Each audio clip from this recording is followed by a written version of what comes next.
Russia Ukraine யுத்தத்துல ஏற்பட்ட பொருளாதார இழப்பை சரி பண்றேன் அப்படின்னு என்னதான் ஐரோப்பிய தலைவர்கள் சீனாவை நோக்கி படையெடுத்தாலும் அண்ணன் அமெரிக்கா முடிவு பண்ணாம ஐரோப்பிய தலைவர்களால 100% ஒரு திசையை நோக்கி நகர முடியாது.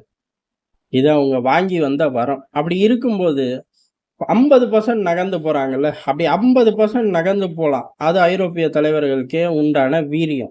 50% நகர்ந்து போய் சீனால சாதிக்க முடியுமான்னு கேட்டா, சீனாவே ஒரு முழு நரி. நரிகிட்ட போய் என்ன சாதிக்க முடியும்? ஒண்ணும் சாதிக்க முடியாது அப்படிங்கிறது தான் சீனாவ பொறுத்தவரையும் குட்டி நாடோ, பெரிய நாடோ, அந்த நாடு சீனாவ நம்பி போறக்கூடிய எல்லா விவகாரங்களும் அந்த நாட்டுக்கு ஒரு காலகட்டத்தில மிகப்பெரிய பேக்ஃபயர் ஆகும்.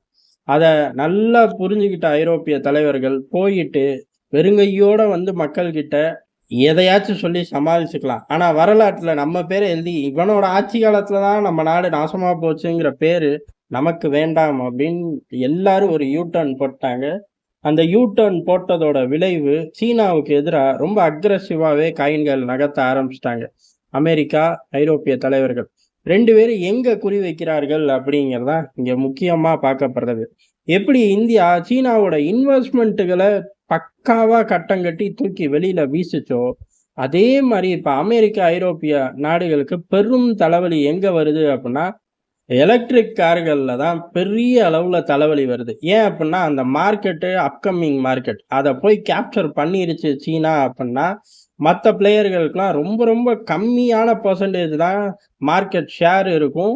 ஒரு காலகட்டத்தில பார்க்கும்போது எப்படி மத்த துறைகள்ல இவர்கள் ஃப்ளட் பண்ணார்களோ உள்ளூர் மார்க்கெட்ட, அதே மாரி இதையும் ரொம்ப ஈஸியா ஃப்ளட் பண்ணி விட்டு போயிருவாங்க.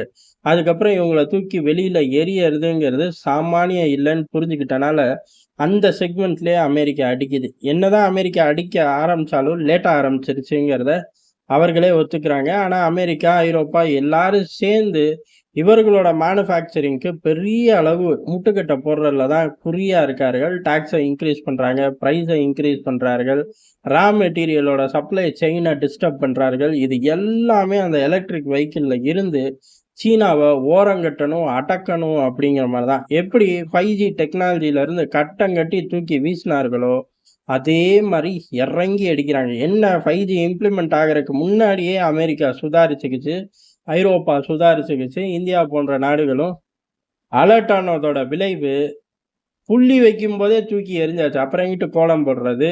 ஆனா இங்க எலக்ட்ரிக் வெஹிக்கிள பொறுத்தவரையும் ஏறக்குறைய பாதி கோலத்த சீனா போட்டுருச்சு. அதுதான் இங்க சிக்கலே. இருந்தாலும் பரவால்ல. இது ஒரு நல்ல மூவா தான் பார்க்கப்படுது. சீனாவுக்கு ஒரு பெரிய அடி தான் வரும் நாட்கள்ல. இது மட்டும் பத்தாது அப்படின்னு, இப்ப பெரிய அளவுல G7 மாநாடு ஆகட்டும், அதுக்கு முன்னாடி, பின்னாடி எல்லா ஃபோக்கஸும் இத நோக்கி தான். இது மட்டும் கிடையாது. முக்கியமா சிப் மேனுஃபேக்சரிங், சிப்போட ஆதிக்கத்துல இருந்து சீனாவ தூக்கி எறியணும் அப்படிங்கிறது தான். அமெரிக்க டெக்னாலஜிகள் இல்லாம சிப் மேனுஃபேக்சரிங்ல யாராலயும் கொடிய பறக்க விட முடியாது. அத அமெரிக்கா ரொம்ப டைட் பண்ணி சீனாவ அந்த மார்க்கெட்ட விட்டு தூக்கி எறியுது. அப்படி இருக்கும்போது அவர்களுக்கு போட்டியா எங்கேயோ காப்பி கேட் பண்ணி இவர்களும் அந்த இண்டஸ்ட்ரிக்குள்ள வளர்றத அமெரிக்காவால சகிச்சுக்கவே முடியல. வளர முடியாது. ஆனா சீனாவுக்குள்ள அவர்கள் தங்களுக்கான தேவைய பூர்த்தி செஞ்சாலே அமெரிக்காவுக்கு மிகப்பெரிய பேக் ஃபயர் தான். அதனால இந்த தடைகள் மட்டும் கிடையாது. சில டெக்னாலஜிகளுக்கு அமெரிக்கா கிட்ட தான் பேட்டர்ன் ரைட்ஸ் இருக்கு. அதுபடி இருக்கக்கூடிய லிஸ்ட்ட பூரா தூக்குறது. அந்த லிஸ்ட்ல உள்ளத சீனாவுக்கு கண்ல கூட காட்டக்கூடாதுன்ட்டாய்ங்க. அப்ப ஏறக்குறைய அதுல சின்ன சின்ன மாடிஃபிகேஷன் பண்ண ஆரம்பிச்சாலும் சீனா அவுட்டு தான். இப்படி 2 மிகப்பெரிய இண்டஸ்ட்ரியில சீனாவ தாக்க ஆரம்பிச்சுட்டார்கள். அமெரிக்கா, ஐரோப்பிய கூட்டணி. அதனால இனி உலகம் பூரா இத ஃபாலோ பண்ணி தான் ஆகணும். ஆனா ஃபாலோ பண்ணாலும் பண்ணாட்டி இது 2ல இவர்கள பெரிய அளவு ஆதிக்கம் செலுத்தக்கூடிய நாடுகள். அதனால சீனாவுக்கு பேக் ஃபயர் ஆகி தான் ஆகும். பத்தாததுக்கு சீனாவ அடிக்கிறேன் அப்புட்ன்னா எல்லாரும் ஒத்து வருவாங்க. அமெரிக்க கண்டங்கள் ஆகட்டும், இல்ல ஆப்பிரிக்க கண்டங்கள் ஆகட்டும், ஆசிய கண்டம் கேட்கவே வேண்டாம். இந்த மாரி எல்லா கண்டங்கள்லயும் சீனாவுக்கு கண்டம் இருக்கு. அதனால பிரச்சனையே இல்ல. என்ன இதெல்லாம் ஆரம்பிக்காதது தான் மிகப்பெரிய பிரச்சனை. இப்ப ஆரம்பிச்சுட்டார்கள். ஆரம்பிச்சதும் 2 அப்கமிங் இண்டஸ்ட்ரி.